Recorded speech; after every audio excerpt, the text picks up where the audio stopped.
I want to show you a couple of documents. First of all, this document. This document is from the Muslim Brotherhood, and it is their master plan for global domination.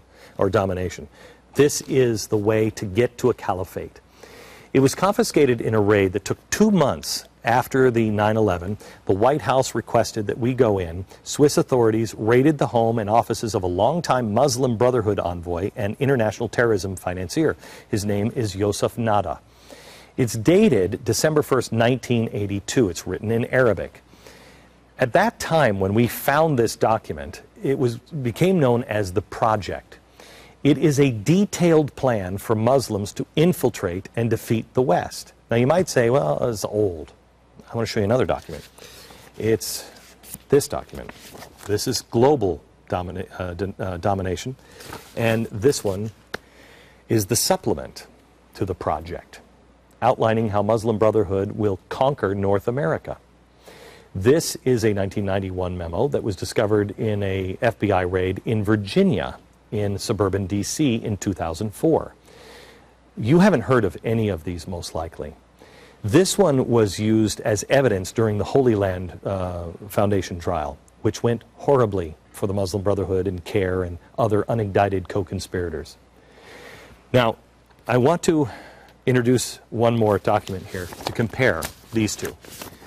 This document.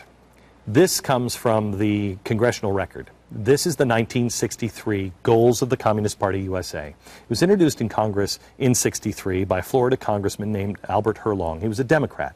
He submitted this list of communist goals that he had found to Congress. Just a few of them. One of them is capture one or both of the political parties in the United States. Well, that's in these as well. The Muslim Brotherhood, and we will show you in the next 2 nights, has infiltrated both the Democratic and the Republican Party. Another one, that it was in the communist goal and now in this one, used technical decisions of the court to weaken basic American institutions by claiming their activities violate civil rights. Today, all of the Muslim Brotherhood front groups, CAIR, the Islamic Society of North America, the Muslim Students Association, they are using our civil rights and our court system against us to exploit us and gain control. They do it to stop debate, and they can't be exposed for who they really are.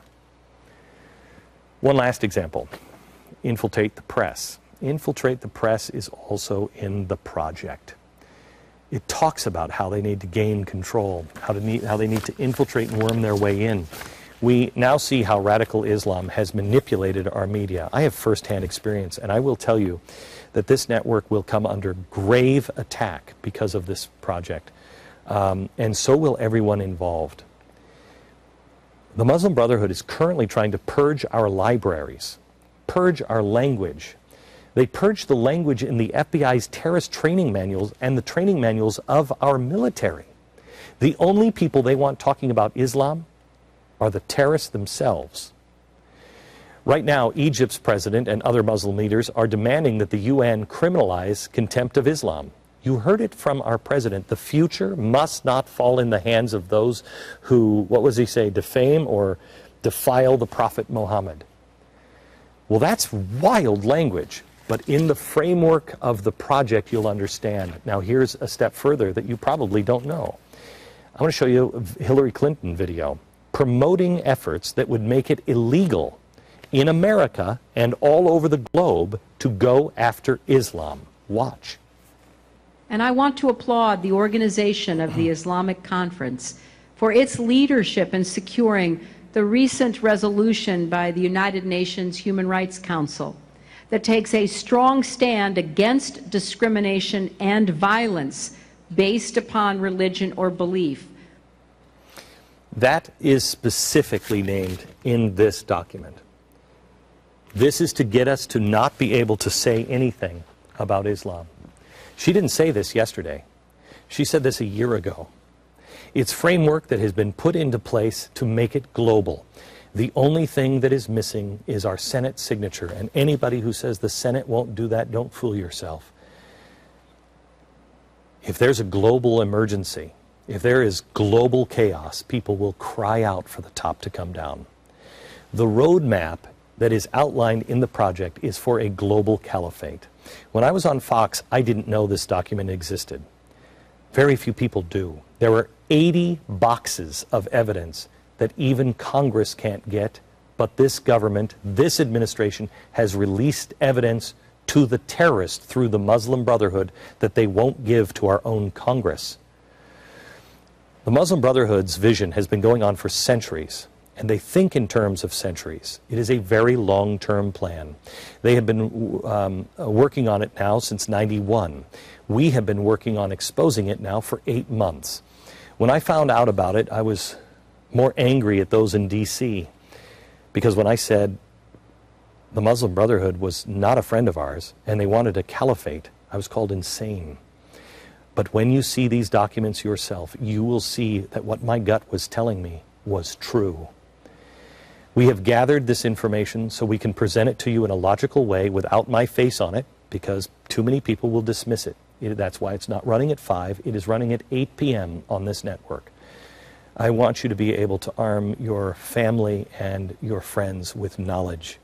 The only thing that will stop this is sunlight. Those who have participated in this documentary, 2-night special, behind the scenes and on camera, have done it because they know we are out of time. And the public is the only thing that will save us. This has nothing to do with politics. George Bush was involved. This guy has just accelerated it. It has everything to do with our national survival. Part 1 airs tomorrow night. This is where you'll really understand the framework, and you'll see how George Bush and everybody has been involved. You don't have to assign blame. Just understand the foundation of what you need to know, what this document really is. Part 2 airs on Thursday, and it exposes how radical Islam has now infiltrated our country at all levels. It is all around you. This is extraordinarily, not un-American, anti-American. They are trying to now eliminate our First Amendment. It is a war without weapons and bullets in the first phase, but as you will see, there are 3 phases. The last phase is radical, violent jihad. First, it's be kind, then it's infiltrate, and then in the end, radical jihad. We are entering the 3rd phase. We are almost out of time. If this isn't exposed and spread to your friends, I believe they will win, because they have people at the highest levels of the White House and this administration and in Congress that agree with them, whether they know it or not. I don't know how Mitt Romney, where he stands on this. I would hope that somebody would ask him after this special airs, where do you stand on the project? It is important that we know where our leaders stand. Otherwise, they will win this war because of our silence.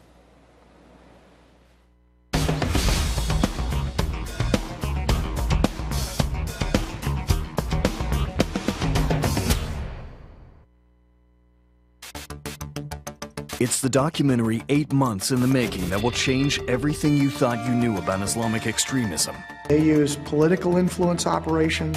They use propaganda. We said at one phase we're supposed to be nice. At a second phase we might be defensive. But in the 3rd phase, all-out war is necessary. Follow up this Friday on the Glenn Beck program with key players from the documentary and learn the steps you can take now. Email the questions you need answers to theproject@theblaze.com. Watch The Project Wednesday and Thursday at 8 p.m. Eastern with an encore presentation Sunday from 9 to 11 p.m. Eastern. I don't get kept awake at night anymore by another 9/11, by the next Fort Hood. I get kept awake at night by us losing without things blowing up. Only on The Blaze.